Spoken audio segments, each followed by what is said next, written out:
여러분 안녕하십니까? 여러분하고 약 30여 시간에 걸쳐서 민법 총칙을 같이 공부하게 된 오시영 교수입니다.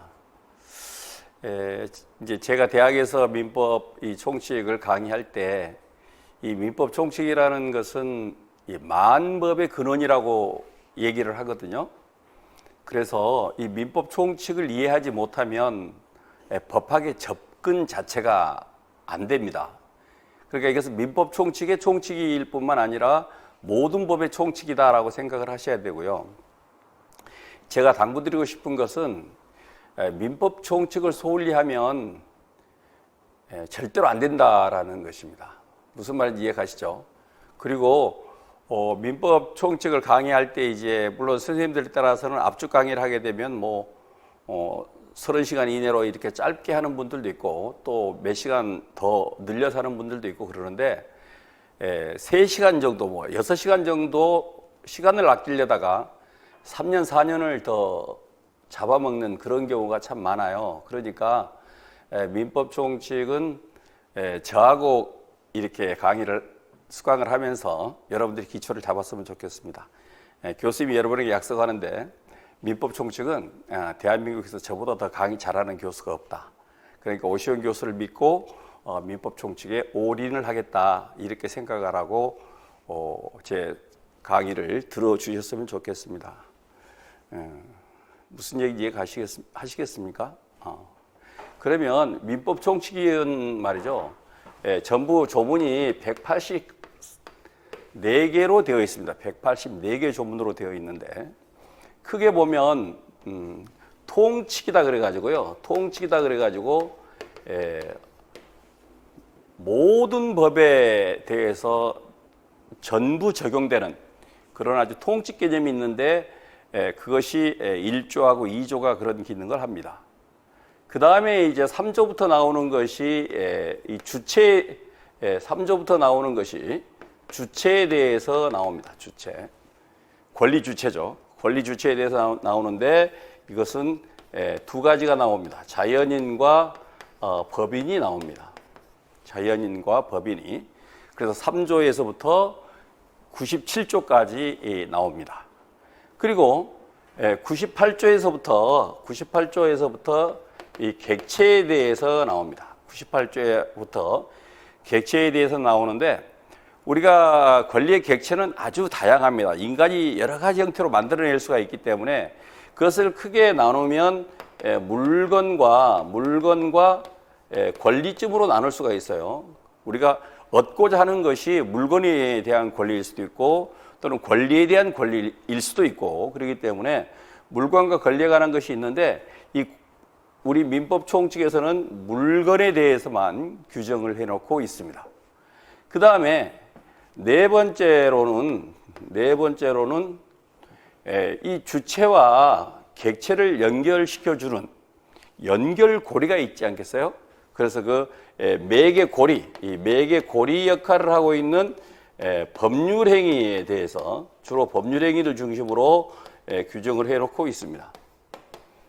그 다음에 이제 5번째로 들어가면 이제 부대적인 것들, 그래서 부관에 대해서 이 조건과 기한에 대해서 규정을 하고 있어요. 조건과 기한에 대해서 규정을 하고 있고, 그리고 이제 가장 마지막에 가서는 모든 법에 적용되는 소멸시효에 대해서 규정을 해놓고 있습니다. 그러니까 여러분들이 1조에서부터 184조까지의 그 민법 총칙의 체계가 우리가 처음에 통칙을 배우고 그 다음에 주체에 대해서 배우고 그 다음에 객체에 대해서 배우고 주체와 객체를 연결시켜주는 매개고리 기능을 하는 법률행위에 대해서 배우고 그 다음에 법률행위를 규제하는 조건과 기한 이런 것들에 대해서 배우고 가장 마지막으로 소멸시효에 대해서 배운다. 이렇게 생각을 하고 일단 이렇게 민법 총칙이 전개되는구나 하는 것을 여러분들이 기억을 해줬으면 좋겠어요. 이런 것들을 전체적인 조망을 하지 못하면 도대체 내가 지금 어디쯤 가고 있는지 이것을 알 수가 없다라는 거죠. 그리고 우리가 법학을 공부하기 전에 그래, 법이라는 게 과연 뭘까요? 우리가 보면 이 법이라는 게 뭘까? 법이라는 것은 쉽게 얘기하면 이 법은 규범입니다. 규범. 규범이라는 것은 모두가 지켜야 되는 약속이잖아요. 그런데 종교라든지 또는 도덕이라든지 이런 규범들도 있습니다만은 이 법이라는 것은 어떤 규범이냐니까 국가의 이 강제력이 동원되는 규범입니다. 그래서 이 규범을 위반하게 되면 손해배상이라는 방법을 통해서 물질적 피해를 보든지 책임을 지든지 아니면 형벌이라는 과정을 통해서 또 책임을 지든지 이와 같이 민사적으로나 형사적으로 책임을 지게끔 이렇게 되어 있습니다. 그렇기 때문에 그런 강제력이 따르지 않는 것은 물론 그런 것이 이제 선언적인 법들도 있습니다만 하여튼 법이라는 것은 규범이고 그런 규범은 강제력이 따르게 된다라는 것을 여러분들이 꼭 기억을 해줬으면 좋겠습니다. 그러다 보니까 이 법이라는 것은 두 가지 기능을 하게 되는데 하나는 행위규범으로서의 기능을 하게 됩니다. 행위규범으로서. 그러니까 사람들이 행동을 하기 전에 법이 이렇게 되어 있으니까 이 법을 지켜야지 하는 준법 행위가 나오지 않겠어요? 이와 같이 법을 지켜야 되겠다라는 행위의 기준이 되어주는 행위규범으로서 기능을 한다는 거죠. 그 다음에 행위의 결과가 나오게 되면 그 결과에 대해서 결국은 재판으로 갈 거 아니겠어요? 그렇기 때문에 재판규범으로서의 기능을 합니다. 그러니까 하기 전에는 행위규범으로서 행위를 규율하게 되고 행위가 끝나게 되면 거기에 대해서 어떤 법적 책임을 져야 되는 재판규범으로서의 기능을 수행하는 것이 법이다. 그래서 결국 법에 의해서 보호하려고 하는 것은 뭐냐니까 권리라는 것입니다. 법에 의해서 보호하려는 것은 뭐냐? 그것은 결국 권리죠. 그러니까 권리가 있게 되면 권리의 뒤편에 의무가 있게 됩니다. 권리만 가지고는 아무것도 하지는 못하죠. 그 권리에 대해서 복종해야 되고 책임을 져야 되는 사람이 권리의 뒤편에서 그 권리를 서포트해 주게 된다는 거죠. 그래서 우리가 통상 권리 그러면 그 말 속에는 권리 의무가 복합적으로 작용하고 있다라는 것을 여러분들이 기억을 해줬으면 좋겠습니다. 그럼 무엇이 또 권리냐? 무엇이 권리냐라는 거죠. 결국 권리라는 것은 일정한 생활이익이 있어야 됩니다. 생활이익이. 권리라는 것은 생활이익이 있어야 된다는 거죠. 생활이익이 없으면 무의미하잖아요. 어떤 이익도 없는데 그걸 권리라고 보호를 해주고 권리라고 주장을 하고 할 필요가 없잖아요. 그래서 권리는 일정한 생활이익이 있어야 됩니다. 그 생활이익은 크게 보면 재산관계를 둘러싼 생활이익이 있어요. 또 하나는 이 신분관계, 가족법이 규율하고 있는 신분관계를 기준으로 하는 생활이익이 있단 말이에요. 나에게는 상속권이 있고 나에게는 부양청구권이 있고 이런 여러 가지 가족법을 둘러싼 권리들이 많이 생겨나죠. 그러면 이런 재산과 신분관계라는 생활이익이 있는데 이 생활이익에 대해서 국가가 아까 말씀드린 것처럼 강제력을 통해서 도와주겠다라는 것입니다.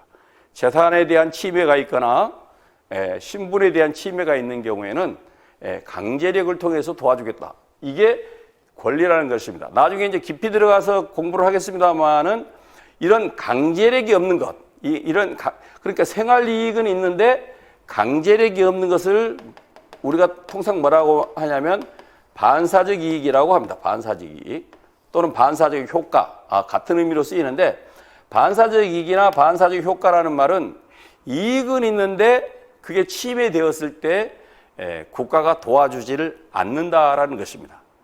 그럼 그런 게 어떤 게 있을까 생각을 해보면 이런 경우입니다. 어떻게 예를 들어 주유소를 가지고 하나 예를 들면 예전에는 주유소를 설치할 수 있는 구간, 거리가 제한돼 있었어요. 그러니까 2km 이내에는 주유소를 추가로 설치하지 못한다.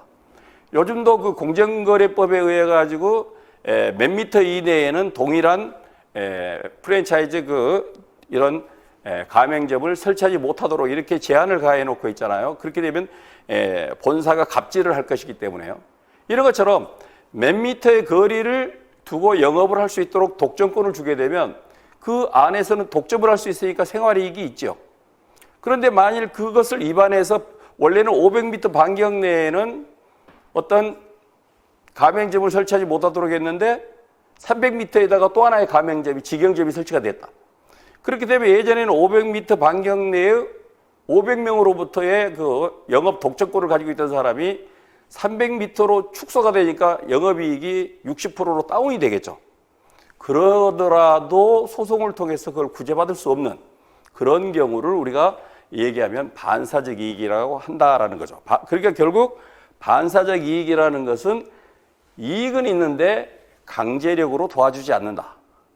또 그런 것으로 또 특수한 것이 뭐가 있냐니까 자연채무 같은 것도 있습니다. 자연채무 같은 것도 뭐 엄밀하게 보면 권리입니다만은 강제력이 없으니까요. 어떤 경우냐니까 친구들끼리 뭐 필요하다 그래서 돈 100만 원 돈을 빌려주고 뭐 친한 사이에 내가 어떻게 너한테 돈을 받냐? 너가 사업을 해서 돈을 잘 벌면 그때 가서 갚아라. 그러면 그 친구가 만약 사업을 잘 못해서 돈을 못 벌면 계속해서 돈을 달라고 할 수가 없죠. 왜? 빌려줄 때 너 돈 잘 벌면 갚으라고 했는데 지금도 돈을 못 벌고 있는데 갚으라고 할 수가 없잖아요. 이런 경우를 그러니까 권리는 있는데 소송을 통해서 구제받을 수 없는 권리 그런 경우를 자연채무라고 합니다. 그런데 자연채무는 우리가 일단 권리로 분류를 하기 때문에 반사적 이익하고는 조금 다릅니다만 어찌되었든 간에 반사적 이익이라는 것이 권리의 또 다른 한쪽 측면에 있다라는 것을 여러분들이 이해를 해줬으면 좋겠습니다. 그리고 민법에 대한 법에 대한 강의를 하기 전에 이 법서를 보면 처음부터 막 권리라는 얘기가 쏟아져 나오거든요. 권리라는 게. 그래서 여러분들이 최소한 민법 정칙을 공부하기 위해서는 권리의 개념에 대해서 몇 가지를 우선 알아야 됩니다. 그래서 권리를 가장 크게 분류를 하면 채권과 물권으로 나눌 수 있습니다. 뭐 채권이라는 말은 여러분이 많이 들어봤겠지만 물권이라는 말은 이 공부를 처음 하는 사람이라면 아마 처음 듣는 얘기일 것입니다. 그래서 권리를 크게 나누면 물권과 채권으로 나오는데 이 채권이라는 것은 사람에 대한 권리입니다. 사람에 대한 권리이기 때문에 우리가 그 사람만 특정해서 권리를 행사할 수 있으니까 이 경우를 통상 우리가 상대권이라고 부릅니다. 그 A면 A라는 사람에 대해서 주장하는 권리니까요. 거기에 대해서 이 물건은 이 물건에 대한 권리입니다. 물건. 그러니까 물건이 있으면 권리가 있고 물건이 없으면 권리가 없습니다. 그래서 이 물건이 존재하는 한 언제나 그 미사일처럼 말이죠. 미사일처럼 권리자가 그 물건을 찾아서 쫓아갈 수가 있습니다. 그래서 이것을 절대권이라고 합니다. 일단 물론 이제 깊이 들어가게 되면 상대권이냐 절대권이냐라고 하면 광의로 보면 다 절대권입니다. 왜냐하면 누구든지 남의 권리를 침해해서는 안 되니까요. 그러나 대부분 채권은 침해하는 사람이 채무자로 이 상대적이고 물건은 그 권리자를 뺀 모든 사람이 침해를 할 수 있기 때문에 일단 절대권이라고 부릅니다. 일단 이건 더 깊이 들어가서 설명을 드리기로 하고 그래서 채권이라는 것은 뭐냐? 이 특정인이 다른 특정인에게 이 특정한 행위를 요구하는 권리가 채권입니다. 그러니까 채권자가 채무자에게 돈 100만 원을 달라라고 하는 것이 채권이다라는 거죠. 그러니까 특정인, 이 사람은 누구냐니까 채권자겠죠. 이 채권자라는 특정인이 이 채무자라는 특정인에게 이 무엇을 요구하는 거냐니까 이 특정 행위를 요구하는 것입니다. 여기에서 여러분들이 이해를 해야 될 것이 그래서 이 특정 행위를 뭐라고 말하냐면 권리의 객체라고 말하거든요. 이 채권자와 채무자는 아까 저기에서 봤던 주체잖아요.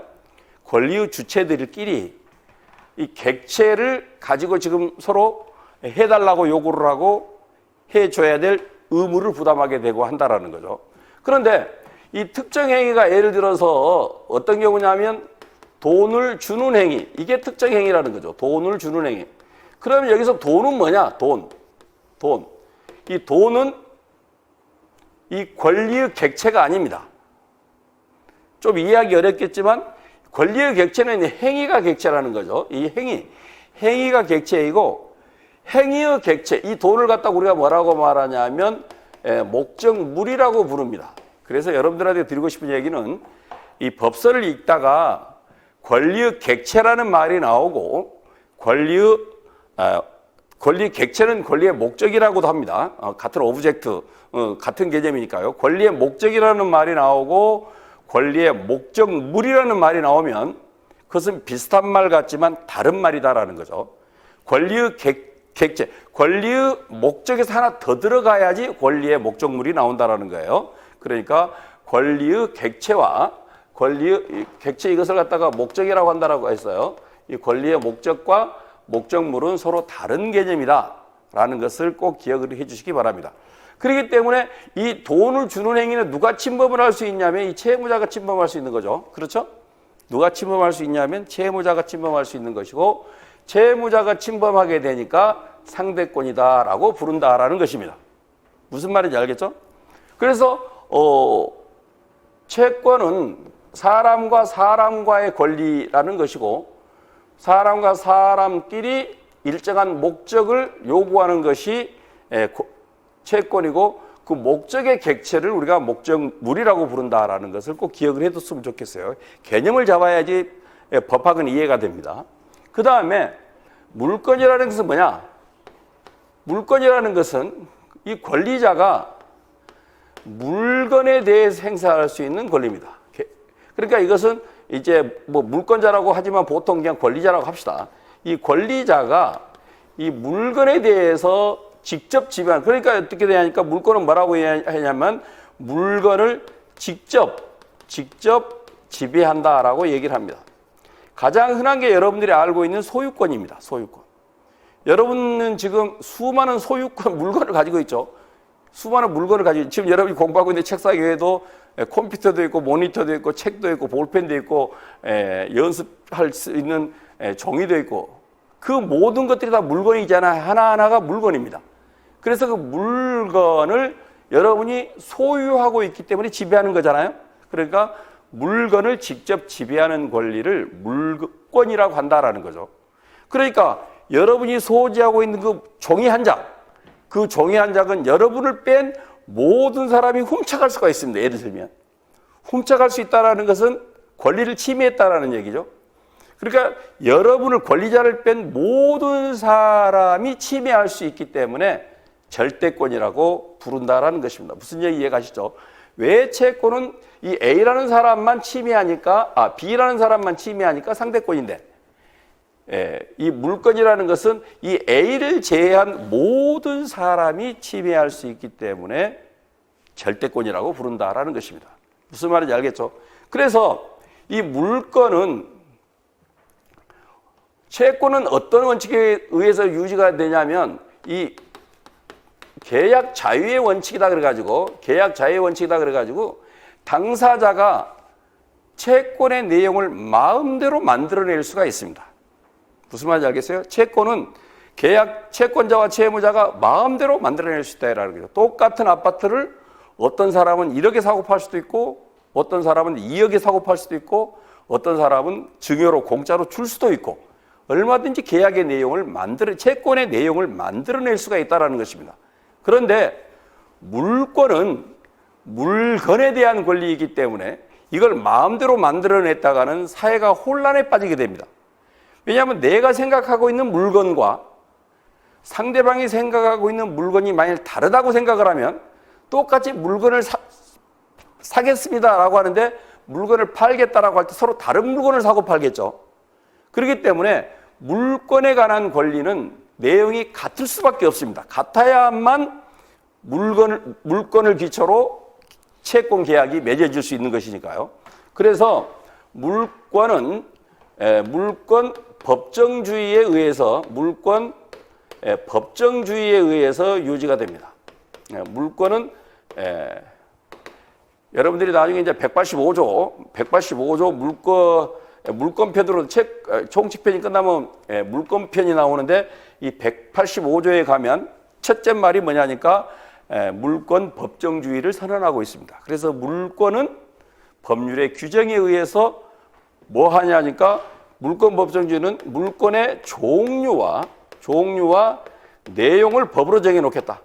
그래서 모든 사람이 물건의 내용은 다 동일합니다. 채권의 내용은 사람마다 다 달라요. 사람마다 다 달라. 그런데 물건은 모든 사람에게 똑같다라는 것입니다. 그렇기 때문에 채권은 좀 세계적 경향을 갖죠. 글로벌하다라는 거죠. 채권은 자유로우니까 글로벌합니다. 그런데 물건은 좀 국지적이다라는 거죠. 왜냐하면 우리나라의 물건과 일본의 물건과 독일의 물건이 다 다르다라는 거죠. 이 지역의 구속을 받기 때문에 그렇습니다. 그래서 다시 정리합니다. 물권 법정주의라고 했고, 물권 법정주의에 의해서 종류와 내용을 정한다라고 했기 때문에 우리 민법은 물건에 대해서 딱 8가지를 규정해 놓고 있습니다. 8가지를. 몇 가지를 규정해 놓고 있다고요? 8가지. 그 이외에는 없습니다. 그래서 처음에 있는 것이 뭐냐니까 점유권이라는 것입니다. 점유권. 이 점유권이라는 것은 뭐냐? 그냥 이 점유하고 있으면, 이 점유라는 것은 이제 여러분들이 아직 이해하기는 어렵습니다만은 이것을 사실관계라고 말합니다. 여러분들이 지금 손에 물건을 들고 있으면 그게 꼭 권리가 있어서 들고 있는 게 아니라 권리가 없더라도 물건을 들고 있을 수 있는 경우가 있어요. 도둑놈을 생각해 보세요. 이 절도범이 남의 물건을 훔쳤잖아요. 그러면 그 훔친 절도범에게는 그 물건에 대한 권리가 없잖아요. 없어요.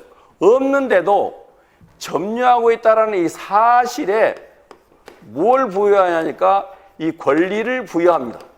그러니까 점유가 뭐가 되냐니까 이 사실이 권리가 되는 것입니다. 그러면 이 점유권이라는 것을 왜 인정하는가? 만일 점유권을 인정하지 않으면 세상이 독테이블이 됩니다. 독테이블. 독테이블이 뭐죠? 개판이 된다라는 거예요. 만일 이게 내 물건이다라고 주장을 하면서 모든 사람이 자기 물건을 찾아가겠다고 남이 소지하고 있는, 남이 점유하고 있는 물건을 갖다가 강탈하기 시작하면 결코 평화가 유지될 수 없죠. 그러니까 실제로 너에게 권리가 있든지 없든지 그건 나중에 따지자. 일단 너가 점유하고 있으면 그 점유 자체를 권리로 인정해서 너에게 점유권이 있다라고 인정을 하겠다라는 것입니다. 그러니까 도둑놈도 물건을 훔쳐가지고 딱 가지고 있으면 주인이, 소유권자가 그 물건을 자기 물건이라는 사실을 알게 되었다 하더라도 그 물건을 빼앗아 갈 수가 없습니다. 왜냐하면 자기 물건이라고 생각하고 그 물건을 빼앗아 가면 그 순간 원래의 소유권자가 강도범이 됩니다. 무슨 말인지 알겠죠? 이와 같이 설령 절도범이 물건을 가지고 있다 하더라도 그 사실을 권리로 승격시켜줘 가지고 권리를 보호해 줌으로써 이 세상이 혼란에 빠지는 것을 막자. 다시 말해서 평화의 유지를 목적으로 인정되고 있는 권리가 점유권이라는 것입니다. 무슨 말인지 아시겠죠? 두 번째, 이제 여러분이 잘 아는 소유권입니다. 소유권. 소유권은 물건을 자기 물건이니까 사용할 수 있잖아요. 사용할 수 있어요. 자기 물건 사용할 수 있잖아요. 여러분 지금 인터넷 인강을 들으면서 지금 여러분의 볼펜을 만지작거리고 있잖아요. 사용하고 있어요. 또는 수익할 수 있어요. 수익할 수 있다는 말은 남에게 빌려주고 월세를 받는다든지 임료를 받는다든지 할 수 있잖아요. 이와 같이 수익을 얻어요. 그 다음에 자기 물건이니까 처분도 할 수 있죠. 그걸 친구를 주워버릴 수도 있고 또 물건을 파할 수도 있고 쓰레기통에 버려서 소유권을 포기할 수도 있고 다양한 형태로 처분할 수 있습니다. 이와 같이 물건을 사용하고 수익하고 처분할 수 있는 권리를 우리가 소유권이라고 부릅니다. 그래서 소유권은 이걸 뭐냐니까 다 할 수 있다라고 해서 완전 물권이라고 부릅니다. 완전 물권. 그러니까 소유권자는 점유도 할 수 있고 사용도 할 수 있고 수익도 할 수 있고 처분도 할 수 있고 이것을 그래서 완전 물권이라고 부른다라는 거죠. 세 번째로 어떤 권리가 있냐면 이 사용과 소유권이 가지고 있는 사용과 수익만 할 수 있는 권리가 있습니다. 그리고 여기서 미리 말씀하자면 여기서 일단 여기 잠깐 보실까요? 여기에 소유권이 있으면 이게 소유권이라고 합시다. 소유권이 있으면 여기 사용할 수 있고 수익할 수 있고 그다음에 처분할 수가 있는데 이것을 우리가 사용권, 뭐 수익권, 처분권이라고 부릅니다. 그런데 여기서 이 권은 여기서 말하는 상위 개념의 권리하고는 달리 이것을 뭐라고 부르냐면 권능이라고 부릅니다. 권능이라고. 그래서 사용 권능, 수익 권능, 처분 권능. 그래서 이 권능은 어떻게 설명을 하냐면 권리를 구성하는 하나하나의 힘 이렇게 말을 합니다. 그러니까 소유권 속에는 세 개의 힘이 있는 거죠. 사용권이라는 힘이 있고 수익권이라는 힘이 있고 처분권이라는 힘이 있고 그래서 이 권능은 소유권, 권리를 구성하는 이 힘이다라는 거죠. 권리를 구성하는 힘입니다. 그러니까 무슨 얘기를 하고 싶어서 말씀드리는 거냐면 권능과 권리는 다른 개념이다. 권리가 더 넓은 개념이다 라고 여러분들이 이해를 했으면 좋겠습니다. 그래서 이 소유권이 가지고 있는 세 개의 권능 중에서 사용권과 수익권만을 가져오는 것을 뭐라고 말하냐면 용익권이라고 부릅니다. 줄여서 용익권이라고 부른단 말이에요. 결국 이것은 남의 물건을 빌려 쓰겠다라는 것입니다. 남의 물건을 빌려 쓰겠다. 그래서 이것을 뭐라고 말하냐면 제한 물건이다라고 부릅니다. 제한 물건이다. 아까 소유권이 완전 물건인데 비해서 이 용익권은 제한 물건이다라는 거죠. 그러면 이 제한 물건은 어떤 것들이 있느냐? 우리 법은 세 가지를 규정해 놓고 있는데 하나가 지상권입니다. 지상권. 지상권이라는 것은 남의 토지를 빌려서 거기에 수목이나 공작물, 수목이나 이 공작물을 소유하기 위해서 수목이나 공작물을 소유하기 위해서 인정되는 권리가 지상권입니다. 무슨 말인지 아시겠죠? 남의 토지를 빌려서 수목을 소유하거나 또는 공작물을 소유하기 위해서 인정되는 권리가 지상권입니다. 그래서 지상권은 일반적인 게 그 기간이 30년입니다. 그렇기 때문에 만일 지상권이 설정이 되면 무엇이 제한을 받죠? 소유권이 제한을 받잖아요. 소유권이 제한을 받습니다. 그래서 제한 물건이라고 부릅니다. 두 번째로 이제 뭐가 있냐니까 전세권이라는 게 있습니다. 이 전세권은 뭐 여러분이 귀가 따갑게 들었겠지만 우선 말씀드리고 싶은 것은 여러분이 그 뉴스나 언론을 통해서 얘기되고 있는 전세권은 여기에서 말하는 전세권이 아닙니다. 그 전세권은 채권편에서 공부하게 될 임대차를 말합니다. 그러니까 통상 뭐 전세 이렇게 얘기할 때 그 전세는 임대차를 말하는 거예요. 그것은 채권입니다. 채권. 그러면 여기서 말하는 전세권은 뭐냐니까 특별히 전세권이라는 이름으로 이 등기까지 전세권이라는 등기까지 마친 물건을 말합니다. 그래서 이것도 타인의 부동산을 빌려서 역시 사용 수익합니다. 그 구조는 임대차하고 비슷하죠. 그 다음에 세 번째가 그러니까 전세권에는 전세 보증금을 반드시 줘야 됩니다. 전세 보증금을 준다. 그러니까 임대차에는 월세 개념이 있어요. 임대차에는 월세 개념이 있는데 전세권에는 월세 개념이 없습니다. 보증금으로 거액을 갖다 맡겨야 된다는 거죠. 그 다음에 세 번째가 뭐냐니까 지역권이 있습니다. 지역권은 그 토지의 편익을 위해서 있습니다. 토지의 편익. 그 인접한 토지의 편리한 이익을 위해서 있는 것이 지역권입니다. 그래서 지역권은 예를 들어서 여기가 도로라고 합시다. 도로예요. 그러면 이렇게 1번지가 있고 2번지가 있으면 이 사람은 도로로 나갈 수가 없잖아요. 그죠? 도로로 나갈 수가 없어요. 그러면 어떻게 돼요? 스파이더맨이 되든지 슈퍼맨이 되든지 그렇게 해서 하늘을 원더우먼이 되든지 이렇게 해서 하늘을 날아다녀야 될 거 아니에요. 근데 그게 가능해요? 그렇기 때문에 2번 토지를 위해서 일본 토지의 일부를 내가 좀 쓸 수 있도록 해다오. 이것이 지역권입니다. 생각을 해보세요. 2번 토지에서 사용하고 있는 하수구를 어떻게 하겠어요? 결국 하수구에서 흐르는 물을 일본 토지를 통해서 태평양으로 내려보내야 될 거 아니에요? 흘려보내야 될 거 아니에요?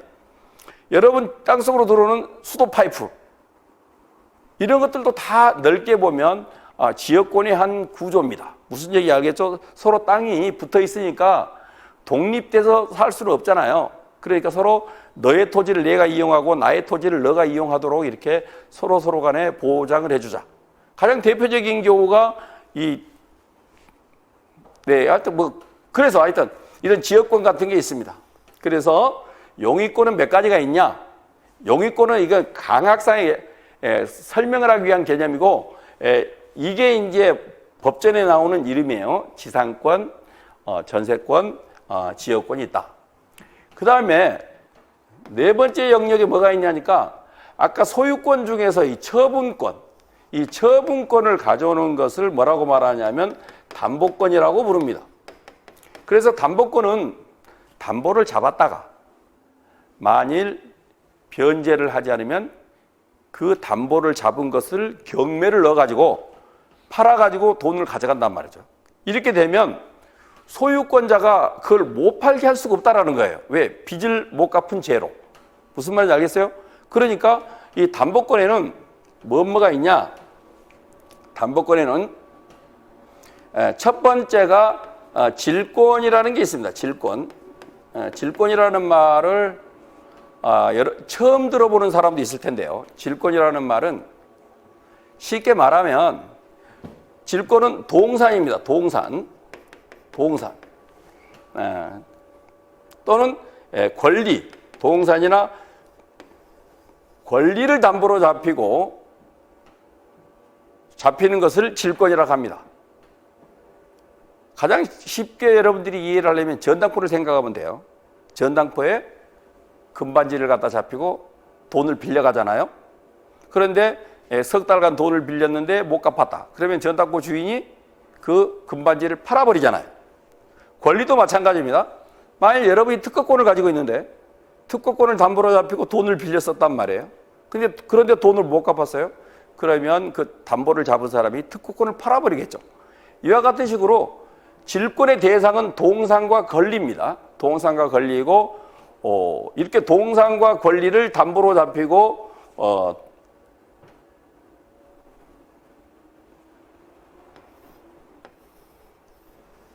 채권을 부담하게 되고, 그 채권을 못 갚으면 이 목적물인 동산과 권리를 팔아서 경매를 넣어서 그 돈을 받아간다라는 거죠. 두 번째가 유치권이라는 게 있습니다. 유치권. 유치권이라는 것은 여러분들이 간혹 가다 길 가다 보면 공사가 중단된 건물의 유치권 행사 중 이렇게 빨간 글씨로 써놓은 것을 본 적이 있는지 모르겠어요. 이 유치권이라는 것은 이 유치권은 부동산, 동산, 유가증권 가리지 않습니다. 유가증권. 바로 이런 물건으로부터 권리가 나옵니다. 물건으로부터 권리가 나온다는 거죠. 어떤 경우냐? 건물을 지으면 건축비라는 권리가 나오겠죠. 건축비 채권이 나오잖아요. 또 동산. 예를 들어서 시계를 수리해달라고 맡겼는데 수리가 끝났어요. 그러면 수리비 채권이 어디서부터 나왔죠? 그 시계로부터 나왔잖아요. 시계를 수리하다가 수리비 채권이 나왔으니까. 그 다음에 유가증권. 고가의 유가증권은 막 비밀 금고에서 보관을 시켜야 될 거 아니에요. 그러면 창고업자한테 그렇게 보관만 전문으로 하는 업자한테 그걸 맡기면 그 나중에 그 유가증권을 찾아가려면 어떻게 해야 됩니까?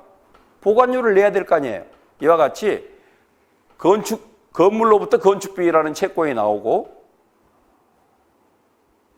시계로부터 수리비 채권이 나오고 유가증권으로부터 보관료 채권이 나오는 거죠. 바로 이 권리가 어디서 나오냐니까 이 물건으로부터 나옵니다.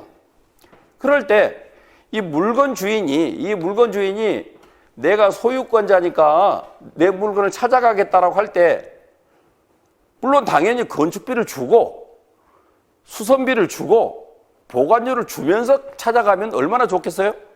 그런데 그런 채권을 갚지 않으면서 내 소유권이니까 내 물건이니까 당신이 보관할 의무, 책임, 권리가 없잖아. 달라. 이렇게 얘기할 때 그 건축업자나 시계 수리업자나 유가증권 보관업자가 싫어. 못 줘. 그 돈을 갚아야 줘. 이렇게 거부할 수 있는 권리가 유치권입니다. 그리고 마지막으로 저당권이라는 게 있는데, 뭐 저당권은 여러분이 많이 말 들어봤겠죠. 저당권의 객체는 부동산입니다. 지금 이렇게 구별하고 쓰는 것이 이게 다 쟁점들이 되는 거예요. 그냥 무심코 지금 설명하는 게 아니라 질권의 대상은, 목적은 동산과 권리고 유치권의 목적은 부동산, 동산, 유가증권이 다 되고 저당권의 객체는 부동산만 된다라는 것입니다. 무슨 얘기인지 알겠죠? 그래서 부동산을 은행에 담보로 잡히고 은행으로부터 돈을 빌려 쓰는 것. 만일 못 갚으면 경매를 넣어서 그 판매 대금으로, 경매 대금으로 채권을 회수해 가버리겠다라는 것입니다. 다시 정리합니다. 물권이라는 것은 물권 법정주의에 의해서 종류와 내용을 법으로 정해놨기 때문에 우리 민법은 8가지를 규정하고 있습니다. 8가지를 규정하고 있고 그것을 크게 나누면 이렇게 4가지로 나눠서 우리가 설명할 수 있고 법대로 얘기를 하면 이렇게 8가지가 있다라는 거죠. 이게 이제 점유권, 소유권, 지상권, 전세권, 지역권, 질권, 유치권, 저당권 이렇게 8가지가 있다. 그래서 내가 지금 여러분들한테 설명하고 싶은 것은 책을 읽다 보면 채권이라는 말, 물권이라는 말, 지상권, 지역권, 전세권 뭐 이런 말이 첫 페이지에서부터 쏟아지기 시작하는데 이 개념을 이해하고 있지 않으면 민법 총칙을 읽어 나갈 수가 없다는 거예요. 어떤 교과서도 읽어 나갈 수가 없어요. 그러니까 이 개념을 먼저 여러분들이 명확하게 이해를 해줬으면 좋겠다라는 얘기입니다. 무슨 얘기 아시겠죠? 예. 여러분 방금 이제 채권과 물권에 대해서 얘기를 했는데 그 채권과 물권은 결국 그 권리의 내용이 뭐냐라는 거거든요. 그런데 권리라는 것은 상호작용을 해야 되잖아요. 그죠? 그래서 지금은 정적 개념으로 이렇게 내용을 봤다면 지금부터는 어떤 동적 개념으로 어떤 영향을 미치는가 그것을 중심으로 3가지 권리에 대해서 설명을 드리도록 하겠습니다. 그 첫 번째 권리가 어떤 권리냐니까 일단 이렇게 봅시다. 지금 내가 설명하려고 하는 권리는 무슨 권리냐니까 청구권이라는 권리입니다. 청구권.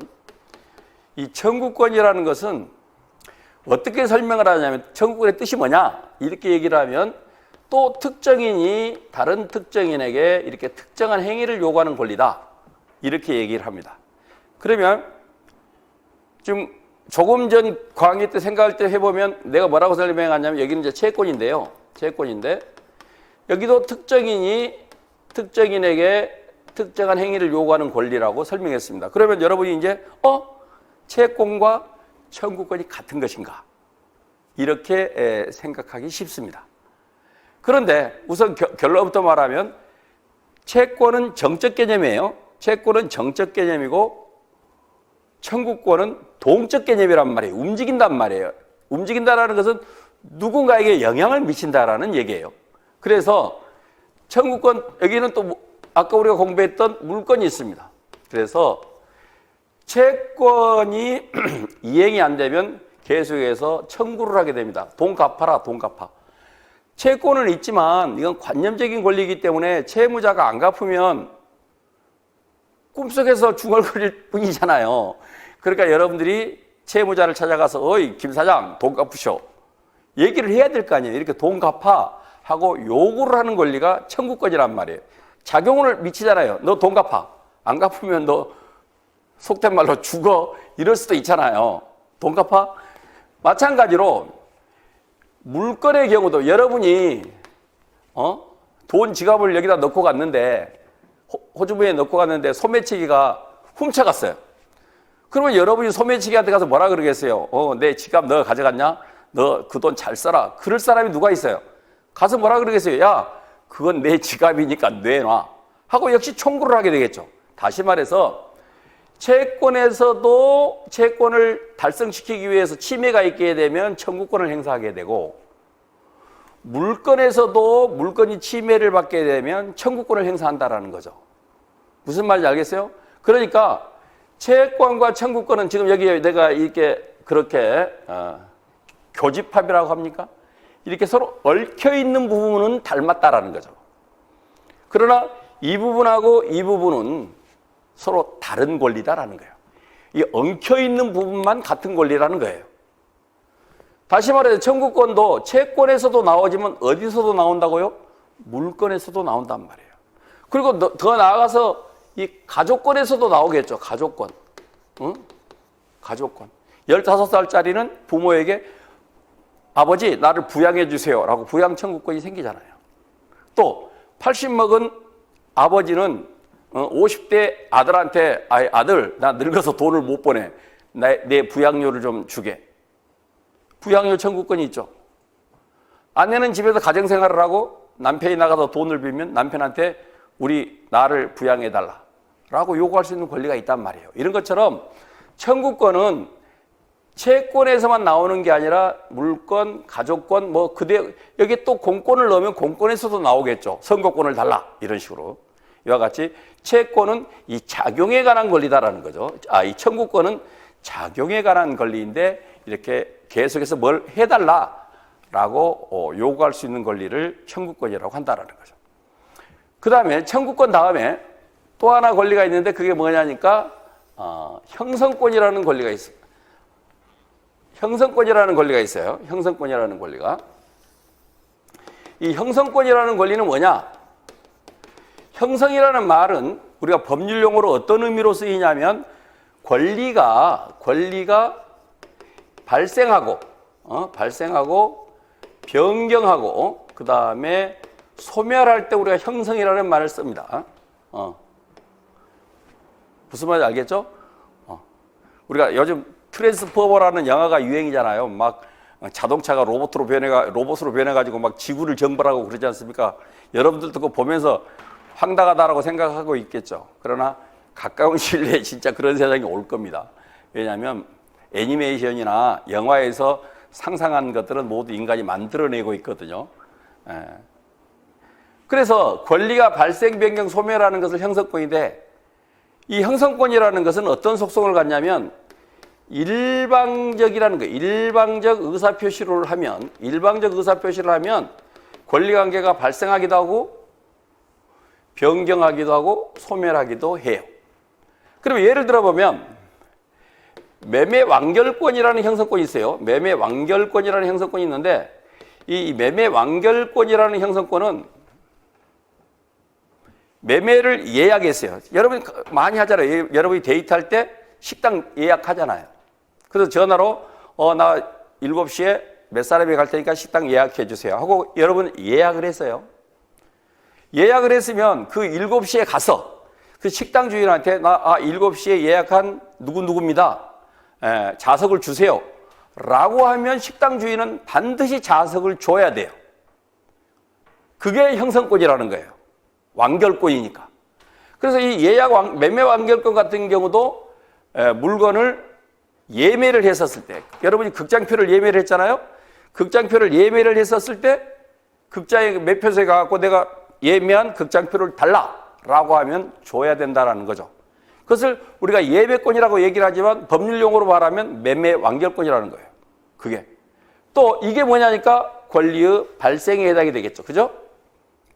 또 소멸 같은 경우도 예를 들어서 이혼 청구권 같은 경우입니다. 이혼 청구권. 요 뒤에 청구권이라는 말을 쓰고 있지만 실제로는 이혼하자라는 것을 이잖아요. 이혼이라는 게 뭐죠? 부부관계의 소멸이잖아요. 부부관계라는 법률관계를 소멸시키자라는 것이기 때문에 이 이혼 청구권은 형성권으로 소멸의 의미가 있단 말이에요. 무슨 얘기인지 알겠죠? 그 다음에 변경이라는 것은 그 계약의 내용에 따라서 그 계약 내용을 변경할 수 있는 권리를 누구에게 주었을 때 그 변경권을 가지고 있는 사람이 일방적으로 얘기를 하면 변경된다라는 거죠. 그래서 이 형성권에서 가장 많은 것이 두 가지가 있는데 하나가 뭐냐니까 우리가 이제 몇 시간 뒤에 공부하게 될 취소권이라는 거예요. 취소권은 계약을 취소하겠다라고 하면 취소가 된다라는 거죠. 그리고 계약을 위반했었을 때 더 이상 계약을 유지 못하겠어요. 계약을 해지하겠어요. 라고 할 때 해제권. 이와 같이 실무에서 법서에서 가장 많이 나오고 있는 형성권이 뭐냐니까 이 취소권과 해제권이다라는 거예요. 무슨 말인지 알겠죠? 그래서 지금 우리가 청구권과 형성권을 배웠어요. 그 다음에 뭐가 있냐니까 항변권이라는 게 있어요. 항변권. 이 항변권이라는 것은 뭐냐? 항변권은 어떤 의미를 갖냐면 yes입니다. yes. 너의 권리를 인정하겠다라는 거예요. yes. 너의 권리를 인정한다. 그러나라는 거예요. 그러나 but. yes. but. 권리를 부정하는 게 아니에요. 상대방의 권리를 인정을 해요. 그러면서도 지금은 들어줄 수 없다라는 거죠. 어떤 경우가 있냐? 어떤 경우가 있냐? 가장 많이 나타나는 게 동시이행 항변권이에요. 동시이행 항변권. 이 동시이행 항변권이라는 것은 뭐냐니까 여러분 이건 이제 쌍무계약에서 나타나는 건데요. 쌍무계약이라는 것은 이제 매매가치 양쪽에 채권과 채무가 같이 발생하는 것을 쌍무계약이라고 그래요. 그러니까 물건을 판 사람은 물건을 줘야 될 의무가 발생하고 물건을 산 사람은 매매 대금을 줘야 되는 의무가 발생하니까 매매라는 법률 행위를 하게 되면 양쪽이 다 채무가 생겨요. 다시 말해서 이쪽은 물건을 주고 이쪽은 돈을 줘야 되는데 이것을 서로 맞교환하자라는 거예요. 만일 맞교환을 안 하고 돈만 먼저 달라. 그럼 뭐라 그랬어요? 내가 너를 어떻게 믿냐? 물건을 먼저 달라 그래요. 너 이거 가지고 도망가면 어떡해? 서로 못 믿잖아요. 그러니까 너가 물건을 주면 나도 돈을 주고 나도 너가 돈을 주면 내가 물건을 주겠다. 이렇게 서로 돈을 줄 때까지 못 주겠다라고 이렇게 거절할 수 있는 거. 그래서 이 항변권은 거절을 할 수 있는 거예요. 거절을. 또 어떤 게 있냐? 기일 미도의 항변권을 얘기할 수 있어요. 기일 미도의 항변권. 기일 미도의 항변권. 다시 말해서 돈을 달라고 한단 말이죠. 너 나한테 빌려간 돈 1,000만 원 갚아 하고 청구권을 행사해 오면 야, 너 나 그 돈은 석 달 뒤에 갚기로 했잖아. 그러니까 아직 석 달이 지나지 않았기 때문에 다시 말해서 기일이 되지 않았기 때문에 나는 돈 못 갚아 라고 거절할 수 있다는 거죠. 또 하나는 가장 많은 게 조건 미성취입니다. 조건 미성취 항변권이 있어요. 너 나한테 자동차 하나 사주기로 했잖아. 그러니까 자동차를 빨리 사줘 라고 얘기할 때 이쪽에서 뭐라 그럽니까? 너가 나하고 결혼하면 사준다고 했잖아. 근데 결혼 아직 안 했으니까 못 사줘. 결혼이라는 조건이 성취되지 않았기 때문에 못 사주겠다라는 것입니다. 또 가장 또 여러분이 하나 또 기억해 둘 것이 한정승인이라는 게 있어요. 한정승인.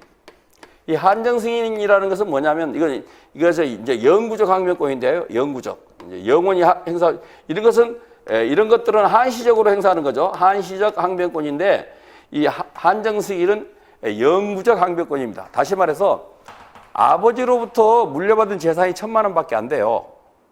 그런데 아버지가 사업을 잘못해갖고 1억의 빚을 졌단 말이에요. 그러면 1억의 빚을 가진 채권자들이 상속인을 찾아와가지고 야, 너네 아버지가 1억의 빚을 졌는데 너가 상속인이잖아. 그러니까 너가 갚아. 라고 얘기할 때 한정승인은 뭐냐니까 나는 아버지로부터 물려받은 재산 범위 내에서만 빚을 갚겠다.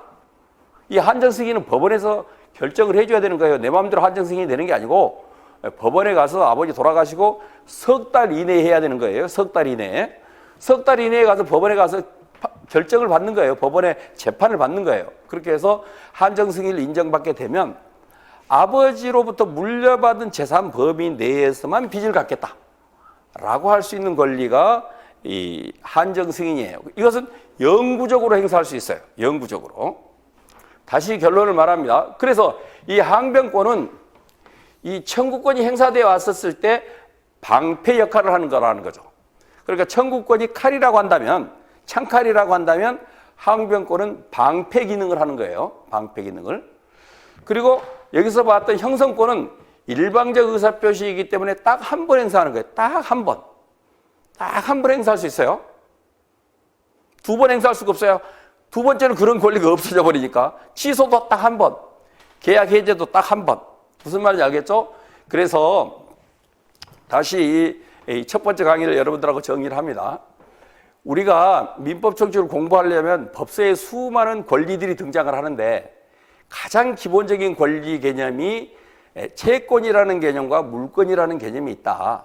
채권은 상대권이고 그래서 채무자만 침범을 해올 수 있는데 물권은 물건에 대한 권리이기 때문에 세상 모든 사람이 도둑놈일 수가 있다는 거예요.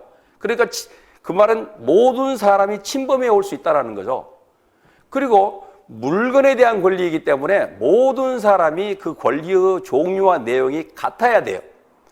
소유권을 얘기하는데 내가 얘기하는 소유권은 100개고 이쪽에서 얘기하는 소유권은 200개고 그러면 안 맞잖아요. 서로 소유권을 얘기하고 있는데 서로 장님이 코끼리 만지는 격이잖아요. 그러니까 안 된다라는 거예요. 그래서 우리 민법은 물권 법정주의에 의해 가지고 물권의 종류를 내용과 종류를 8가지로 딱 못을 박아놨다라는 거죠. 그래서 첫 번째가 점유권, 점유라는 사실을 권리로 인정해서 설령 도둑놈이 점유를 하고 있더라도 일단은 보호를 해주겠다. 그래서 재판을 해가지고 이기면 도둑놈으로부터 그 물건을 받아가라. 만일 소유자가 점유권을 침범하게 되면 자기 물건을 찾아왔는데도 강도범이나 절도범이 된다. 두 번째는 소유권이라는 게 있고 소유권은 사용 수익 처분을 할 수 있는 완전 물권이라고 얘기를 하고 그 중에서 사용 수익권만 가져오는 것을 용익권이라고 하는데 거기에는 전세권, 지상권, 지역권이라는 게 있다.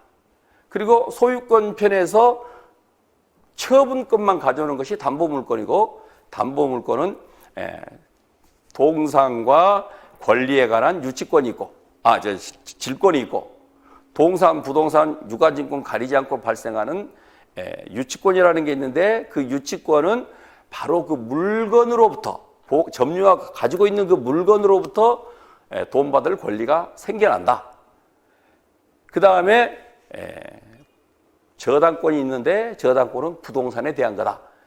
이렇게 채권과 물권이라는 게 있는데 그것은 권리의 내용을 들여다봤을 때 그렇고 권리가 어떻게 작용하는가를 놓고 보면 크게 보면 청구권, 항변권, 형성권이 있다. 무슨 얘기인지 이해가시죠? 그래서 청구권은 채권이나 물권이나 가족권에서 나온다. 다시 말해 청구권은 그 권리가 제로가 될 때까지 이행을 해라, 갚아라, 돌려달라 할 수 있는 권리가 청구권이고 청구권이 행사되었을 때 그래 너 권리는 인정하지만 지금은 내가 이행을 못하겠어 라고 거절할 수 있는 권리인데 그런 권리로는 쌍무계약에서의 동시행 항변권, 그 다음에 기일미돌의 항변권, 조건 불성치 또는 미성치 항변권 또는 친족법에서 나오는 한정 승인 이런 것들이 있다 말이에요.